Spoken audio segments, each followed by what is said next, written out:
In a rapid kinetic assault, Ukrainian forces shattered multiple Russian defensive lines. Hostile armor was neutralized, and a key occupied village has been liberated. What initially appeared to be a routine skirmish rapidly escalated into a major offensive. This was no disorganized infantry charge into a ruined outpost. Ukrainian units executed a highly coordinated, heavy mechanized thrust. Bradley fighting vehicles delivered infantry right to the village limits, suppressing hostile firing positions from the flanks. The battle then unfolded with brutal precision. Once the outer line buckled, the fortified houses, holding the remaining Russian defenders, were rapidly cut off into isolated pockets. That is when the operation turned critical. Breaching the perimeter was just the start. This was no longer a simple entry mission. Assault units had to clear buildings, seal off strong points, and sever logistical routes to block reinforcements, while the enemy scrambled to deploy quick reaction forces back into the sector, desperately trying to prevent a total collapse. The decisive phase was not the breach itself, but the immediate aftermath. Russian forces did not retreat. They launched heavy counterattacks from multiple vectors simultaneously. The primary tactical question is no longer how Ukrainian forces secured the breach. The real issue is maintaining momentum post-breach, when the operation shifts from a localized raid into a fluid, brutal battle of attrition with constant hostile counteroffensives. This assault relies on maneuver over raw impact. The critical objective is closing the distance to the settlement without exposing advancing armor to early, direct enemy fire. A Ukrainian mechanized column advances toward the target area in a highly disciplined manner, utilizing a tactical formation designed to avoid a reckless charge into dense urban terrain. Bradley infantry fighting vehicles transport troops directly to the urban boundary, while Abrams main battle tanks provide overwatch from distance, suppressing identified enemy defensive positions. This initial stage is not intended to secure the entire objective immediately. The immediate mission is far more precise, focusing on punching a hole in the perimeter to force the defenders to scramble before they can consolidate their lines. The success of this insertion depends entirely on real-time battlefield intelligence gathered before boots hit the ground. Ukrainian reconnaissance drones fly ahead of the column, scanning approach routes, open courtyards, and the primary defensive perimeter. This early intelligence is absolutely critical because urban operations can turn lethal in seconds if the lead armor advances blindly into an unspotted hostile firing position. UAV operators are not looking to map every single enemy combatant. They are answering a far more critical tactical question. Where are the active Russian defensive nests capable of targeting the assault force as they cross open terrain into the village edge? Once the threat landscape is mapped, the mechanized column moves instantly. Bradley crews transport the infantry directly to the breach, avoiding any dangerous clustering at the drop-off point. The dismount is rapid, with soldiers immediately dispersing to establish security sectors. This protocol is vital because those initial seconds post-dismount represent the peak danger window. If infantry bunch up, a single hostile machine gun burst, an incoming mortar, or a well-placed grenade can neutralize the entire squad before they secure a foothold. By dispersing instantly, the Ukrainian squad mitigates this vulnerability, preventing Russian defenders from halting the entire tactical advance with a single concentrated strike. Simultaneously, the Abrams armor remains outside the highly restrictive terrain of the inner village. Their current mission is overwatch, suppressing suspected enemy strongpoints to prevent Russian forces from effectively engaging the assault team. This heavy support is not designed to wipe out all resistance immediately. It simply has to suppress the enemy, keeping them pinned down, while the infantry and Bradleys traverse the highly lethal kill zone. In high-intensity operations, brief windows of effective suppression are exactly what decides the outcome of the initial engagement. The immediate primary objective is neither seizing the village center nor securing total control over every structure. The vanguard simply needs to rupture one point of the defensive line, as a single breach fundamentally reshapes the entire battle space. Once that perimeter is cracked, Russian commanders must make critical decisions under extreme duress. They must choose between holding forward outposts, they must fall back to the next row of cover, or lay down heavy fire on entry points before our troops push deeper. And that is exactly where the real danger begins. As we watch, the assault has breached the perimeter, but the most brutal fight is only beginning. If Ukraine moves fast enough, they can exploit this breach before Russian forces can regroup and fortify inside. Miss that window, and the momentum stalls, allowing the tactical pressure to swing back. And a swift, controlled advance devolves into a grueling, high-casualty battle for just a handful of ruined buildings. The operation enters its most volatile phase as Ukrainian units shift from breaching the perimeter to systematically dismantling the enemy defense from the inside. Right now, the outer defensive line has been compromised, but that alone guarantees nothing. The critical question is whether forward units can force this narrow gap into a total defensive collapse. This is where Bradley crews, Abrams armor, and dismounted infantry must coordinate their movements with lethal precision. M2 Bradleys spearhead this phase, unleashing direct heavy fire onto entrenched Russian positions still desperately clinging to the front line. Their mission goes far beyond merely destroying visible targets. They must suppress forward firing positions and actively deny Russian troops any clear, unobstructed sightlines down these highly contested streets. As autocannon rounds shred concrete, brick, and window frames, the defenders lose their cover, their shooting angles, and their time to react. This relentless pressure must shatter the outer defensive crust, allowing our assault teams to advance without getting shredded in the open streets. Just behind them, M1 Abrams tanks avoid the narrowest choke points. Their deployment is far more calculated and devastating. They provide overwatch, relentlessly hammering heavy enemy strongpoints that threaten to stall the offensive from deeper within the village. These targets are too formidable for light infantry in the opening minutes, and far too hazardous for a Bradley to engage head-on at close range. By pinning these critical sites down from a distance, the Abrams crews freeze the defenders in place, neutralizing their ability to launch an organized counterattack. This tactical setup gives Ukrainian forces a narrow window to advance before the enemy can reset their lines. They exploit this window instantly. Infantry units never bunch up or push down a single exposed corridor. Instead, one fire team breaches the forward buildings, keeping the nearest Russian defenders completely pinned down. Simultaneously, a second team maneuvers around the perimeter, driving hard into the flank. This flanking maneuver is just as critical as the frontal assault, because raw ground isn't the primary objective. The real objective is to sever the vital communication lines holding the defense together. Once those supply and retreat routes are cut, the enemy's defensive integrity falls apart. At this moment, the Russian garrison faces a completely different kind of operational crisis. Initially, they held a cohesive outer belt with reliable cross-coverage and solid mutual support. Now, under simultaneous frontal and flanking pressure, those routes are compromised. The cohesive front has dissolved into scattered, desperate pockets of localized resistance. Each pocket remains lethal, but they can no longer fight as a unified, coordinated force. The offensive is no longer just breaching the perimeter. We are watching them fracture the defense into isolated pockets. Now, a critical question remains. Is this initial breach merely a localized success on the village outskirts? Or is it the fatal moment the entire Russian defensive network begins to disintegrate? Once past that outer crust, the operational tempo drops instantly.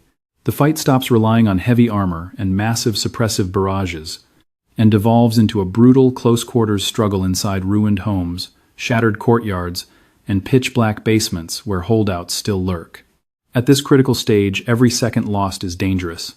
The objective is no longer just entering the town. It is about preventing the enemy from regrouping and establishing a new line inside. Ukrainian infantry cannot clear this sector in a single, rapid sweep. They clear one building, secure the rooms, sweep their rear, and only advance once the sector is fully locked down. Stick with me as this battle unfolds. Our line of advance must remain entirely clear. One missed enemy pocket behind our vanguard turns lethal in minutes. On satellite feeds, a village might look half-captured, but on the ground, every single shadow hides a threat. Russian holdouts are dug deep into structures bypassed during our initial armored assault. Others retreat into collapsed basements or rubble, waiting in ambush to open fire at point-blank range. The assault presses, but our tempo shifts from raw speed to methodical control. The advance slows down because even isolated enemy fire teams can inflict heavy casualties once the main line is breached. A mere handful of defenders in a fortified building can halt an entire platoon, especially when they force our advance units to halt, divide their focus, or redirect their assault. The threat is no longer a unified front line. It radiates from isolated strongpoints fighting to delay our forces until reinforcements or counter-artillery can salvage their failing defense. Our units are treating each uncleared building as a separate tactical objective. Some houses are breached and cleared in seconds. Others are simply sealed, monitored, and bypassed when direct entry poses too high a risk. The push continues, but our forces are advancing with extreme tactical caution. At this critical stage, the entire geometry of the battle space begins to shift. The cohesive enemy defensive line is splintering into isolated, disconnected pockets of resistance. While these pockets remain highly lethal, they can no longer anchor a unified front across the sector. Their sole objective is to buy time, stall our momentum, and wait for an enemy counterattack. Our units counter by aggressively choking out the operational space of these surviving holdouts.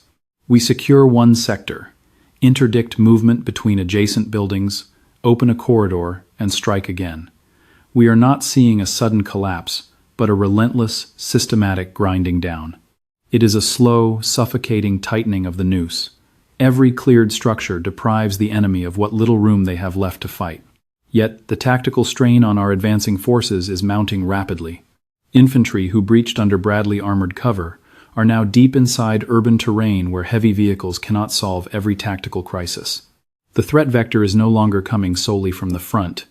At this point, enemy forces have abandoned any hope of recapturing the village. They are trying to inflict maximum casualties, aiming to stall our push before the breakthrough becomes permanent. This resistance threatens our operational schedule, as neutralizing each hardpoint drains critical minutes from the broader offensive timeline. But this is precisely where we see the next tactical evolution. At this exact moment, an additional tier of firepower is unleashed, not to relieve our frontline squads, but to obliterate the heavily fortified positions they cannot safely assault head-on. The battle shifts gears when our infantry encounters highly dangerous, fortified positions, but decides they are not worth a high-risk, close-quarters assault. We have bypassed the initial breach, transitioning into the brutal house-to-house phase. Still, several enemy machine gun nests are too well positioned for our fire teams to clear manually, room by room. That is where our next-tier assets enter the fray. Heavy strike drones are deployed, serving not just as direct fire support, but as precision surgical tools to blast holdouts, stalling our advance from deep inside concrete ruins. We are not just aiming to demolish these structures. Our objective is to shatter the enemy's belief that they can remain safely hidden while targeting our troops. The moment our bombers start raining high explosives onto their strongpoints, the tactical pressure in the sector shifts instantly. Enemy infantry, who relied on heavy concrete cover or deep bunkers, are suddenly flushed into the open. Once they break cover, they are instantly spotted and targeted by our aerial surveillance. An enemy bunker that stalled our advance for critical minutes is rendered useless the second precision airbursts enter the equation. Our infantry does not need every drone strike to level a building. We only require these strikes to suppress the defenders, force them away from key firing angles, and blow open new corridors for our ground forces to exploit. Almost simultaneously across the sector, enemy commanders are desperately pushing armored reinforcements forward. With their first line shattered and inner defenses crumbling, time has completely run out. If Russian reinforcements can reach the sector in time, they might patch their broken line, reinforce surviving pockets, and blunt the Ukrainian advance before losing the entire sector. But those approach corridors are already compromised. Ukrainian drone teams are actively scanning the access roads, dirt paths, and every bypass a relief force would need. The second Russian armor commits to a rout. They drive straight into a kill zone. Instead of reinforcing the line, they simply become moving targets. Ukrainian drone operators track them from above, and once the heading is locked, the artillery strikes rain down. They knock out the lead vehicle to choke the road. The next takes anti-tank fire before deploying its infantry. A third is forced off the road, breaking formation under relentless overlapping strikes. We are not seeing the immediate destruction of the entire column. It is about total tactical disruption, and that is enough. Once stalled, the Russian reaction timetable completely collapses.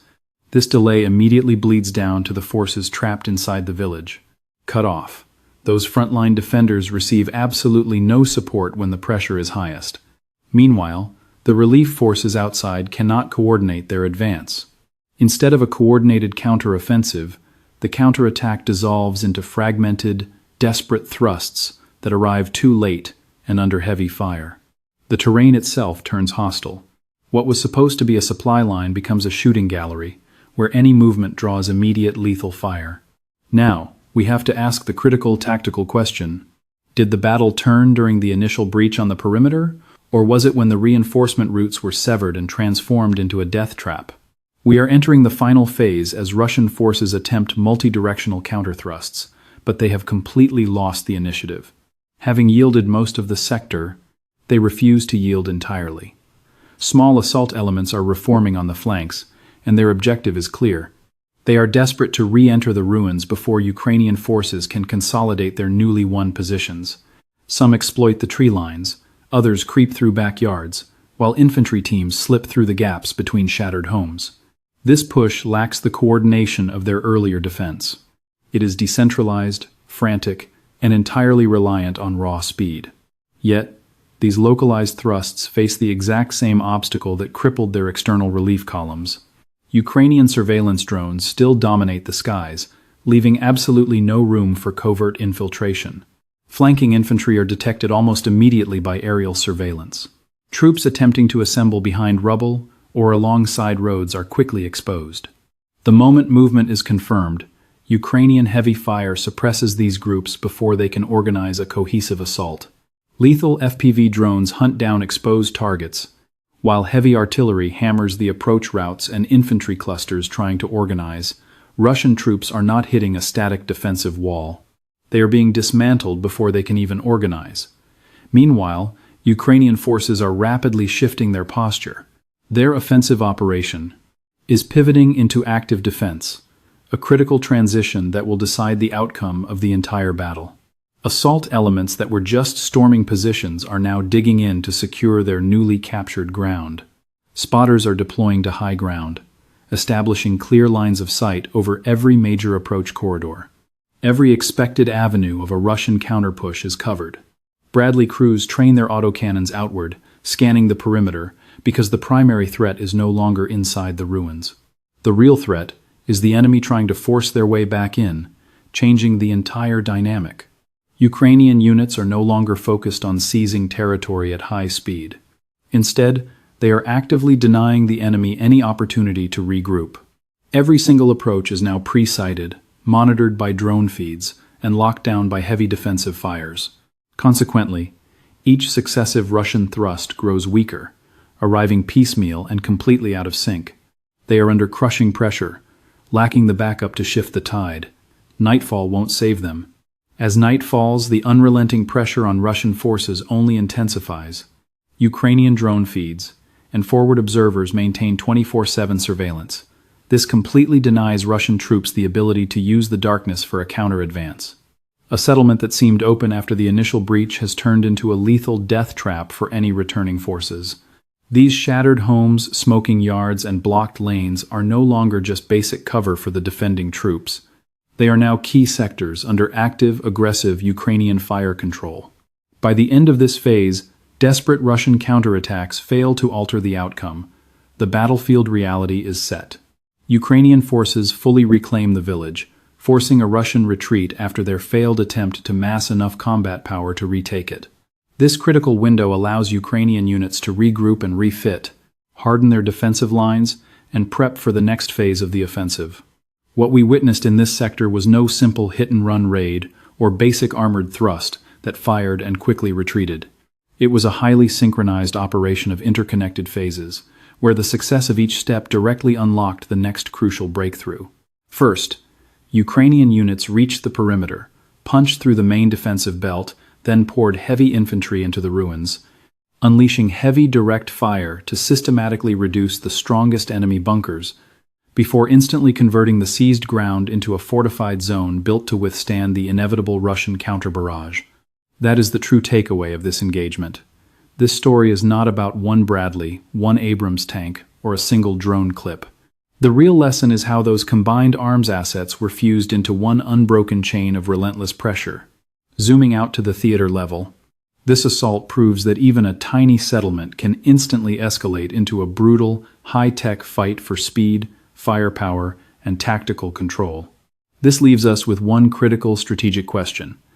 If this pattern replicates across other sectors, will future battles be decided by who seizes ground first, or by who can establish fire superiority fast enough to crush a counterattack before it even starts? Drop your thoughts in the comments. If this combat sitrep was valuable, hit like and share it, and subscribe to Military Force for more detailed briefs on modern warfare, advanced weaponry, and high-level battlefield strategy.